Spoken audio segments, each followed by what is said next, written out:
বেরিয়ে যা বলছি। কার বাসা থেকে কে বের হয়ে যাবে? এটা আমার বাড়ি। কি মাথা খারাপ? এই বাড়ি তোর পানে? হ্যাঁ বাসার সাহেব, এটা আমার বাড়ি।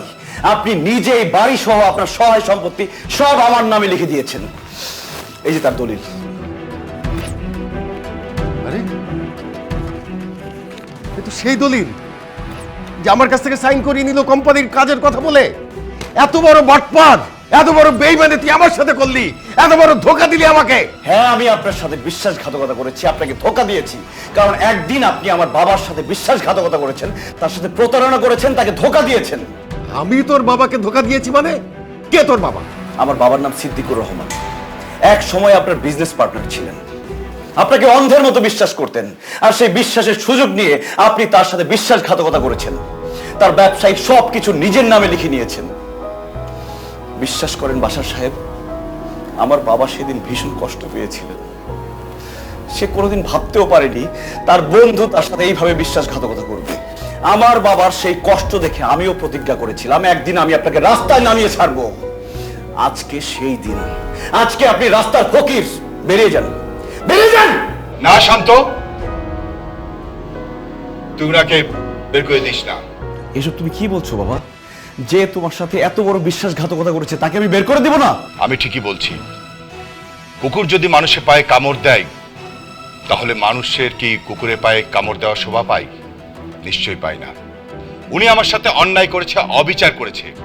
আমি তো উনার সাথে অন্যায় করতে পারি না, অবিচারও করতে পারি না। তাহলে উনার মধ্যে আর আমার মধ্যে পার্থক্য কোথায়? ভালো আর খারাপের মধ্যে পার্থক্য কোথায়? বাবা, ক্ষমা হচ্ছে মহৎ গুণ। তুই উনাকে ক্ষমা করে দে। সৃষ্টিকর্তা আছেন, উনি উনার বিচার করবেন। তুই আমি বিচার করা কে? আয় বাসায় চল। শান্ত, তুমি আমাকে রেখে যেও না প্লিজ। আমাকে তোমার সাথে নিয়ে যাও। আমার সাথে গেলে তো তোমাকে বস্তিতে থাকতে হবে। তুমি কি পারবা আমার সাথে বস্তিতে থাকতে? তুমি যেখানে থাকবে আমি সেখানেই থাকবো। চলো। মারে, তোরা আমাকে একা ফেলে যাস নে।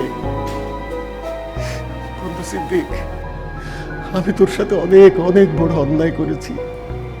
আমি ভুল করেছি। আমি পার্থিব লোভে পড়ে গিয়ে আমার প্রাণপ্রিয় বন্ধুর সাথে বেইমানি করেছি। আমি তোকে কথা দিচ্ছি বন্ধু, আমি তোর সব সম্পত্তি, ফ্যাক্টরি, অফিস, ব্যবসা সব ফিরিয়ে দেব, কথা দিচ্ছি। তুই বন্ধু হিসাবে না পারিস, পিআই হিসাবে হলেও আমাকে মাফ করে দে বন্ধু। বন্ধু, আমি পাপীকে নয়, পাপকে ঘৃণা করি। মানুষ মরে গেলে পচে যায়, আর বেঁচে থাকতে রং বদলায়। তুই যখন তোর নিজের ভুল বুঝতে পেরেছিস, আমি তোকে ক্ষমা করি।